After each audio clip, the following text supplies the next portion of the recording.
layo pa mang time na ako guys, alas 12 pa man.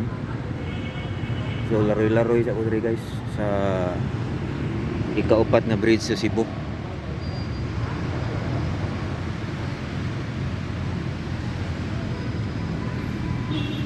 So dili kay maklaro guys kay naay mga tanom pero atbang ligo atbang or kilid ba ni. Na ako aning dako nga monumento guys. Ang center ani is naay Santo Niño naa sa top.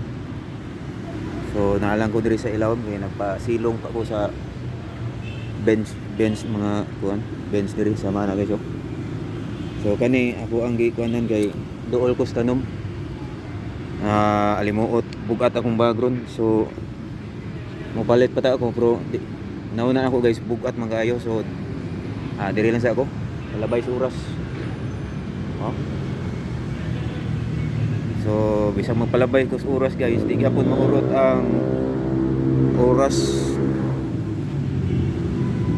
Alas 12 pagod guys. So lakaw-lakawan lang ko ni ron, makalimot ko sa oras. Igo-igo nga to mga 11:30. Murag natuyok na ginako tibuok. Abot ko kulon masus. Abot pa ko diri sa merkado diri sa syudad.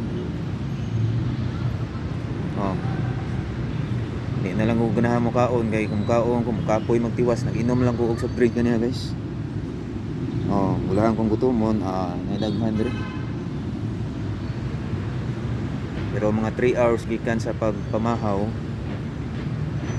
Sa iyo gigaayo, alas 12 pa man mo tong lakaw ko. Pag-abot tumoy guys kay naa may karinderya di wa man koy pamahaw kay pagkadlaw na ilagay kay aron makakuha og slot guys.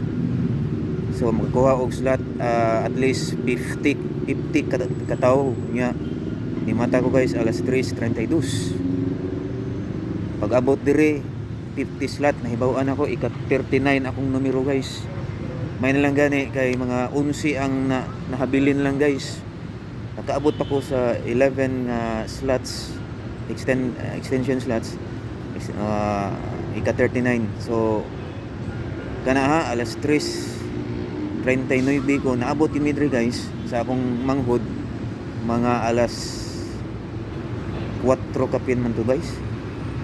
Ana nya nagsugod yun ang numero hay sa papel nako duha man mga naay coming alas city guys. And then nagmove hantod taas pa kayong oras mga to sa tumoy sa kuan Gaisano Capital guys. Kay karinderya dito ni hapit lang ko pamahaw to. So di gyud mahurot ang oras guys mo tong naglaroy-laroy ko. Perting laroy-laroy para magutom na pud. So di man gihapon kay bag-o pa man gihapon 3 hours. So tuyok na pugod to sa labangon.